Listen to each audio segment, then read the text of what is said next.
To find the best cryptocurrency investments, check out Token Metrics. Use my affiliate link for a discount. Also, please follow me on bittube.video. You can also follow me on Odyssey. These are both censorship-resistant platforms, and every now and then I am going to post a video which isn't going to be on YouTube. Apollo have produced the ultimate hardware wallet for your cryptocurrency assets, probably the most secure hardware wallet going. Use my affiliate link and the code for a discount. The following video features selected extracts from the full video, which you can find on my Odyssey channel. It will also be up on bittube.tv and bittube.video. Links in the description below. And while you're here, please join my Telegram announcements channel. That link is also in the description below. Hi everybody, this is Crypto Rich, working with you to get rich with crypto, filling our pockets with crypto profits. And I am thrilled to have with me my favorite economic and political commentators, Alexander Mercouris from the Duran and Tom Luongo from Gold Guts and Guns. I'll have their links in the description below. You check out their channels if you want to keep abreast of what is really, really going on, because you get some really smart analysis on their platforms. And in this program, we are going all over the place. By the way, not all this video will be on YouTube. So follow me on Odyssey, bittube.tv and bittube.video. Those are censorship-resistant platforms. You can also find Tom and the Duran and the related channels on Odyssey and other platforms as well, like Locals. We're going to be talking about Afghanistan, Poland, cracks in the Great Reset. We're going to be talking about the rule of law and what's happening there, resistance, Nord Stream 2, and lots and lots and lots of other stuff. And one thing I want to say before I welcome and say hi to Alex and Tom is we've already been talking for about half an hour because we just get right into it. So Tom, Alex, thank you so much. So thrilled to have you both back on. Our pleasure, always a pleasure. Mm-hmm. No, yes, absolutely. I just wish I had remembered actually that I had scheduled to do this morning. So I'm still a little. I guess I've been up literally 20 minutes. So let's do this. Let's see what happens. If the previous 30 minutes are anything to go by, Tom, you're in really sharp form. We don't have any concern here. Okay, so let's start with Afghanistan, where the situation is that, to my personal surprise, given Biden's warmongering past, that the US is pretty much pulling out of Afghanistan and the Taliban are taking over. And I think they're just, at time of recording, 50 miles outside of Kabul. So which one of you wants to start and talk about the ramifications of that? I will. I mean, briefly, first of all, I was astonished at how rapidly the whole position of the Afghan government collapsed. I always thought that the Taliban, once the US pulled out, would eventually win, but I didn't expect it would happen this fast. So why did the US pull out? I think, first of all, the full implications of that defeat are not, I think, widely understood. And they're not widely discussed in the way that we're going to do on this program. Yeah, I agree, Alex. The other side of this I want to bring up is let's not forget what Davos's actual plan is for the United States, which is utter humiliation and destruction. Like the whole point of installing senile ice cream man, as my partner likes to put him, or I like to put the first fungal president sporifying in the White House, was to turn U.S. domestic and foreign policy into a joke. Okay, it's to paralyze the government. Alex, on the Duran, you did a couple of shows which are almost comical. One was about Wendy Sherman, the former social worker, now negotiating with the Chinese government and then coming back and lying about who she actually met with. Kamala Harris going to Vietnam with the slogan, "Watch out, Vietnam, America is back."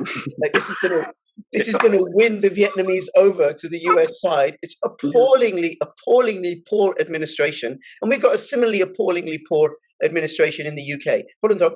And then also to reference the video that we recorded last month, where what you both said is what Davos are setting up is a conflict between China and the US so that Europe can emerge the victor between these. So they want a weak US, they want US and China fighting with each other, so that Europe being manipulated by the Davos crowd and the WEF reigns supreme. And we're going to come to that and why that's not possible with regards to when we come to talk about Nord Stream 2 and the crack. Well, I think what you will see eventually is the local powers trying to come to some kind of arrangement with the Russians, perhaps acting as the overall overseers of whatever that arrangement is going to be. From the moment that Putin moved into Syria, everything in the Middle East changed. When the US pull out and withdraw, then the way I see it, the four major players are Turkey, Iran, Saudi Arabia, and Israel. So how do you see that playing out, as they attempt to fill the vacuum? Well, of course, what we have today in Europe makes any kind of system of inefficiency, I mean, look almost efficient by comparison, because it's not even a state, it's not even a proper administration, it's a bureaucracy, but it's not an administration. You have to understand that this is the most incompetent by design system. No part of it can work and work well. Iran, in my opinion, is possibly the strongest state of all of these, because it's got the longest continuous history, and it's got actually a fact which people don't know, a surprisingly developed industrial base and economy, a fact, again, which people don't entirely realize. So Iran might be a major player. It might be able to pull some of these pieces together, but ultimately, as I said, it would have to be the Russians, because I can't realistically see who else would do it. So we're going to see Saudi Arabia. I've been saying this for years. If it doesn't depeg from the dollar, then the U.S. dollar, then Saudi Arabia will not be able to function. The Russians have bailed out the Saudis multiple times at OPEC Plus meetings in order to keep the price of oil in a band. I've said this many times, and I'll continue to say it. Davos wants instability in the oil markets. When you hear Biden talk out of both sides of his mouth by saying we're going to stop all infrastructure spending on oil and gas in the United States and stop all the pipelines and dissuade banks from making drilling loans to oil and gas companies, but at the same time imploring OPEC Plus to open up the taps, that's an invitation to chaotic behavior.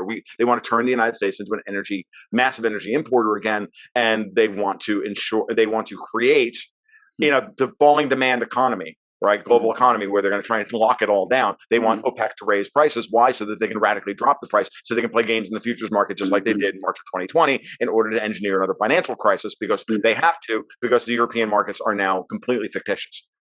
All they're doing in Iran right now, with all of these sanctions and everything else, is creating the hardest, strongest, smartest, meanest, and most ruthless Iranians who have ever walked the face of the earth. Absolutely, yeah. And they're going to come out of this smart, ruthless, focused, and everything else. It's the same thing they did to the Russians in the 1990s, and they failed. And then they put the smartest, most ruthless, most competent man in power, and he's been able to outcompete everybody to stay in power for 20 years and bring Russia from the brink of extermination to the brink of being a world superpower again. They established a nodal point of stability with Russia out of necessity, because natural gas prices are spiking, and the planet's going to get colder this winter, and it's going to be ugly in Europe, and that's just that. I mean, natural gas prices are at 10-year highs, and we're in July or August now. Dude, it's supposed to be in December when natural gas cyclically hits its peak. So you can imagine what gas prices in Europe are going to look like this winter. I would say that this is a moment, a crossroads for Israel. You've got to sit back, give yourself a careful thought, ask yourself where you're going and what you're doing, because I think we are very much seeing the end of peak Israel. That the Russians are becoming very exasperated by Israel at the moment, that they're getting tired of the Israeli air raids into Syria. There was a Russian admiral, Admiral Kulik, who said that Syrian anti-aircraft missiles have started to shoot down Israeli cruise missiles, and that Israeli cruise missiles are no longer penetrating into Syrian airspace. He was certainly saying more than was true. And I think this is an important point to say. So, I mean, the Israelis are still able to launch their missiles. The Syrians fire their air defense missiles at them, but they don't always hit those missiles that the Israelis are. So the Israelis are still able to penetrate. But the very fact that a senior Russian military official, the senior Russian military official in Syria, the head of the Reconciliation Council there, says a thing like that, isn't contradicted by Moscow, is a clear sign by the Russians to the Israelis that you are pressing your luck, and the days when you can rampage around Syrian skies, dropping bombs, hurling missiles around, are coming to an end. What's ultimately going to bring down the Great Reset in the grand scheme of things is the fact that Europe is not only economically a basket case, politically a bunch of stark raving lunatics who are suffused with the arrogance of the gods. Okay, literally, but at the same time want to squash all dynamism, destroy the middle class because they're commies, and then think that they're going to be able to set the terms for energy import into this space, which no one actually gives a good goddamn if it survives or not anyway. The only reason any of us think have any desire to see Europe is for what you people built 500 years ago. As far as most Americans are concerned, Europe's a theme park. It's just Disney World. It's a place to go and visit and go, wow, isn't that beautiful? Why can't we have nice things? We have Taco Bell. Like, when you stop and just break everything down to that level, that's where we are.